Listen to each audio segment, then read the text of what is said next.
आपण ऐकत आहात जगद्गुरु तत्वदर्शी संत रामपालजी महाराज यांच्याद्वारे लिखित पुस्तक जगण्याचा मार्ग. विषय भक्ताचा स्वभाव कसा असावा. अनुराग सागरच्या पान नंबर 6 वरून वाणी नंबर 7 ते 17. धर्मदास वचन. मृतक भाव प्रभु कहो बुझाई, जाते मन की तपनी नसाई. केही विधि मृतक को यह जीवन, कहो विलोय नाथ अमृत धन. कबीर वचन मृतकचे दृष्टांत. उदाहरण. धर्मदास यह कठिन कहानी, गुरुगमते कोई विरले जानी. भृंगीचा दृष्टांत. उदाहरण. मृतक होय के खोजही संता, शब्द विचारी गहे मगु अंता. जैसे भृंग कीट के पासा, कीट कहो भृंग शब्द की आशा. शब्द घात करते ही महे डारे, भृंगी शब्द कीट जो धारे.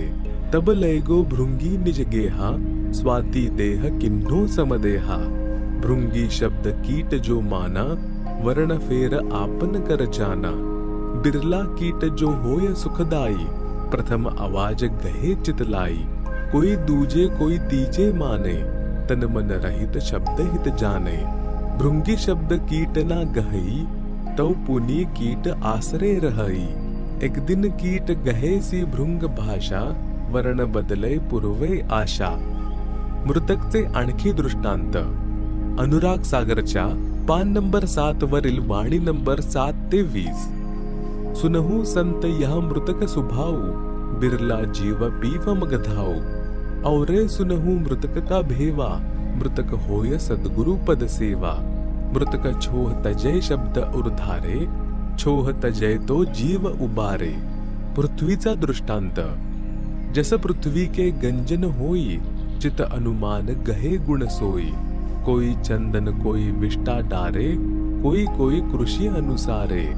गुण अवगुण तीन समकर जाना, तज विरोध अधिक सुख माना. उसाचा दृष्टांत.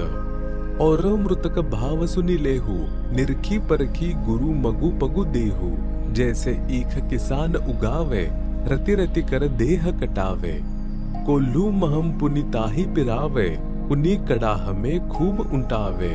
निज तनु दाहे गुड़ तब होई, बहुरी तावदे खांड विलोई. ताहु माही ताव पुनि दिन्हा, चीनी तबे कहावन लिन्हा. चीनी होय बहुरित तन जारा, ताते मिसरी नए अनुसारा. मिसरित जब कंद कहावा, कहे कबीर सबके मन भावा. यही विधि ते जो शिष करही, गुरु कृपा सहजे भवतरई. भावार्थ. अनुराग सागर पान नंबर 6 वर लिहिलेल्या ओळ नंबर 7 ते 17 पर्यंतचा भावार्थ आहे की धनी धर्मदासजी यांनी परमेश्वर कबीरजी यांना विनम्रतेने प्रश्न केला की, हे प्रभू, मला मृतकाचा स्वभाव समजावून सांगा कसा असतो. कशा प्रकारे जीवित मरण असते. हे अमर परमात्मा, हे स्वामी, कृपया सारांश अर्थात निष्कर्ष काढून ते अमृत धन अर्थात अमर होण्याचा मार्ग सांगावा. परमेश्वर कबीर वचन. मृतकाचा दृष्टांत. परमेश्वर कबीरजी यांनी म्हटले की, हे धर्मदास, हा प्रश्न जो आपण विचारला आहे तो गुंतागुंतीचा कथा प्रसंग आहे. सद्गुरु शरणात राहून ज्ञानाचा इच्छुकच हे समजून घेऊन खरा उतरतो. भुंग्याचा दृष्टांत. संत भक्तगण जिवंत मृत होऊन परमात्मांचा शोध घेतात. शब्द विचार म्हणजेच यथार्थ नाममंत्र समजून व त्यावर विचार करून त्या मार्गाच्या शेवटपर्यंत अर्थात अंतिम टोकाला पोहोचतात, अर्थात पूर्ण मोक्ष प्राप्त करतात. जसा एक भृंग म्हणजे पंख असलेला निळ्या रंगाचा किडा असतो, ज्याला भुंगा म्हणतात, ज्याला भ्रमर इत्यादी इत्यादी नावाने ओळखले जाते.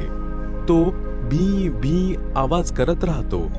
तो आपले कुटुंब नर मादीच्या मिलनविधीद्वारे उत्पन्न करत नाही.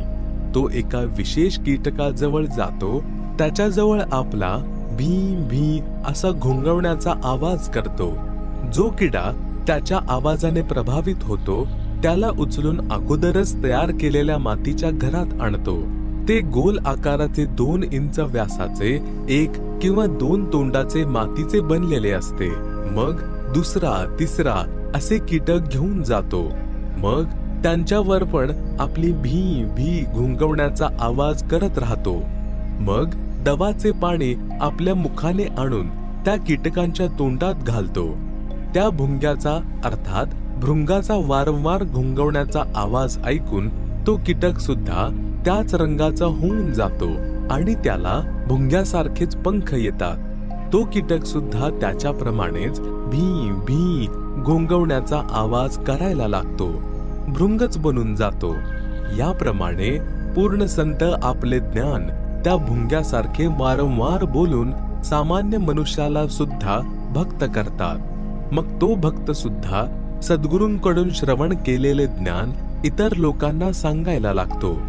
प्रपंचाच्या रीतिरिवाजांचा त्याग केल्यावर अन्य लोक म्हणतात की याचा रंगढंग बदलला आहे, हा तर भक्त झाला आहे. ज्याप्रमाणे भृंग म्हणजे भ्रमर कीटकांना वारंवार आपला आवाज ऐकवत असतो, तेव्हा कोणी लवकर सक्रिय होतो तर कोणी दुसऱ्या कोणी तिसऱ्या वेळेस प्रयत्नाने मानतो.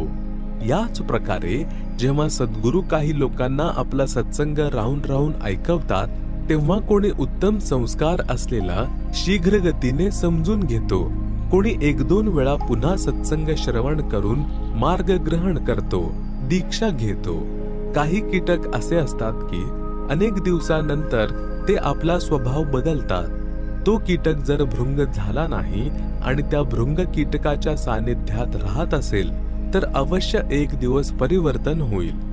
परमेश्वर कबीरजी यांनी म्हटले की, हे धर्मदास, जर शिष्य अशाच प्रकारे गुरुजींचे विचार श्रवण करीत राहिला तर त्या भृंग कीटकासारखा प्रभावित होऊन प्रापंचिक भाव बदलून भक्त बनून हंस दशा प्राप्त करेल. पान नंबर 7 वरील ओळ 7 ते 20 पर्यंतचा भावार्थ. कबीरजी म्हणाले की, हे संतांनो, ऐका या मृतकाचा स्वभाव. अशा प्रकारे कोणी विरळा अपवादात्मक जीवच अनुकरण करतो. तो पीव म्हणजेच परमात्मा यांना प्राप्त करण्याचा रस्ता म्हणजेच मार्ग प्राप्त करतो. उपरोक्त म्हणजे भुंग्याच्या उदाहरणा व्यतिरिक्त आणखी ऐका मृतकाचा भाव, ज्यामुळे मृतक म्हणजे जिवंत मृतक होऊन सद्गुरूंच्या मार्गानुसार म्हणजे पद्धतीनुसार साधना करतो. पृथ्वीचे उदाहरण. जशी पृथ्वीमध्ये सहनशीलता असते, याच प्रकारे पृथ्वीचे गुण जो ग्रहण करेल तो जिवंत मृतक आहे आणि तोच यशस्वी होतो. पृथ्वीवर कोणी विष्ठा म्हणजे शौच करतो, टाकतो, कोणी शेती करतो तर चिरफाड म्हणजे मशागत करतो, कोणी कोणी धरणी पूजन करतो. पृथ्वी गुण अवगुण पाहत नाही, ज्याची जशी भावना आहे तो तसेच करतो. असा विचार करून धरणी विरोध न करता सुखी राहते. भावार्थ आहे की जशी धरणी सहनशील आहे तसाच भक्त संत यांचा स्वभाव असायला हवा. मग कोणी चुकीचे म्हणो की हे काय करत आहेस, म्हणजेच अपमान करो वा कोणी सन्मान करो, आपल्या उद्देशावर दृढ राहून भक्त यश प्राप्त करतो. उसाचा म्हणजे ईखचा दृष्टांत. जसे शेतकरी उसाची लागवड करतो त्यावेळी उसाचे 1-1 फुटाचे तुकडे करून जमिनीत रोवले म्हणजे लावले जातात. ऊस परिपक्व झाल्यानंतर चरकामध्ये गाळप केले जाते. नंतर कढईमध्ये रसाला अग्नी देऊन उकळले जाते, तेव्हा गुळ बनतो. जर उसाच्या रसाला जास्त आच दिली तर त्याची खांडसरी साखर बनते, जी गुळापेक्षाही स्वादिष्ट असते. अजून अधिक आच दिल्यास साखर बनते, आणखी अधिक आच दिल्यास खडीसाखर होते, मग खडीसाखरेपासून कंद बनतो. परमेश्वर कबीरजी म्हणाले आहेत की, हे धर्मदास, या प्रकारे जर शिष्य भक्ती मार्गात अडचणी सहन करत असेल तर तितकाच परमात्म्याचा प्रिय बहुमूल्य होत जातो.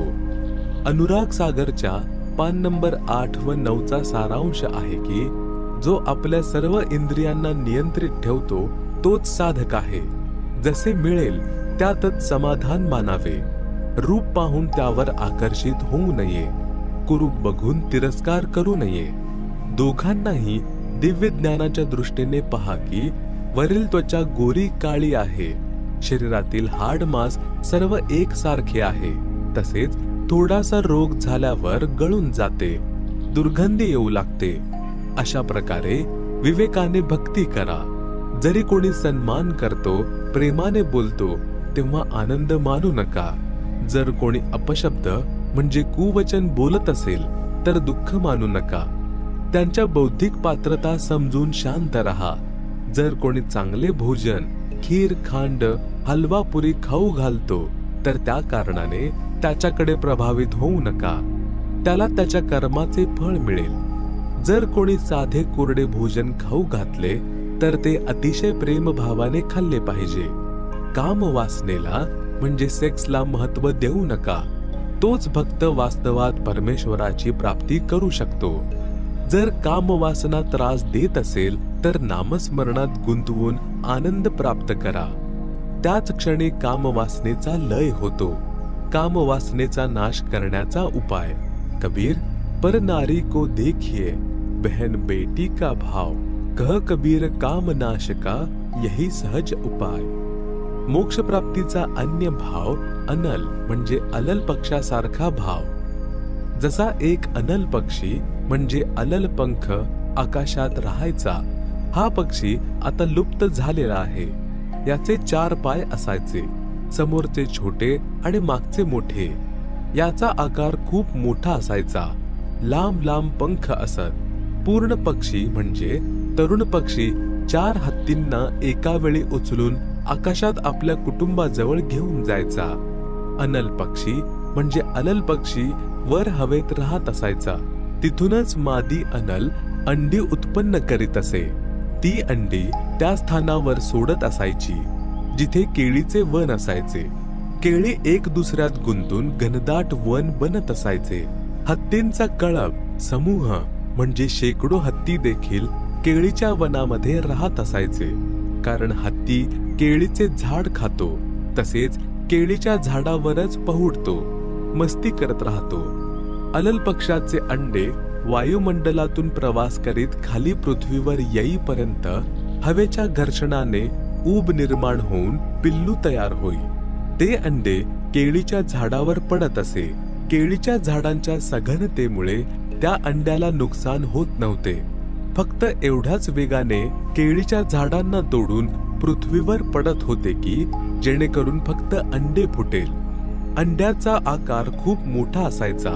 त्याचे कवच देखील कडक मजबूत असे.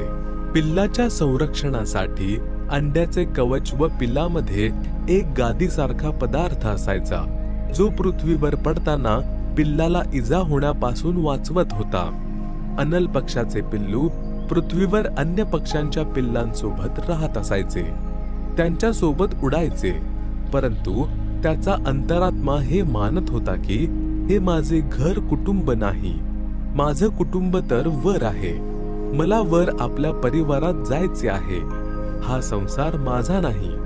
तो जेव्हा तरुण होतो तर हत्तींच्या कळपावर झडप घालायचा. 4 हत्तींना 4ही पंजांनी उचलून तसेच एका हत्तीला चोचीत पकडून उडत असे. आपल्या कुटुंबाजवळ निघून जात असायचा. सोबत त्यांच्यासाठी आहार सुद्धा घेऊन जात असे. परमेश्वर कबीरजी यांनी अचूक उदाहरण सांगून भक्ताला मार्गदर्शन केले आहे की तुम्ही या संसाराचे स्थायी रहिवासी नाही. तुम्हाला हे सोडून जायचे आहे. तुमचे कुटुंब वर सत्यलोकामध्ये आहे. तुम्ही या पृथ्वीवर पडले आहात. तत्वज्ञान प्राप्त भक्ताच्या मनाची अवस्था त्या अनल म्हणजे अलल पक्षाच्या पिल्लासारखी असली पाहिजे. जोपर्यंत सतलोकात जाण्याची वेळ येत नाही तोपर्यंत सांसारिक व्यक्तीसोबत मिळून शिष्टाचाराने राहा. निघताना यांच्यामध्ये कोणताच मोह राहता कामा नये. आपली नामस्मरणाची कमाई तसेच पुण्यधर्माची कमाई सोबत घेऊन उडून जायचे आहे.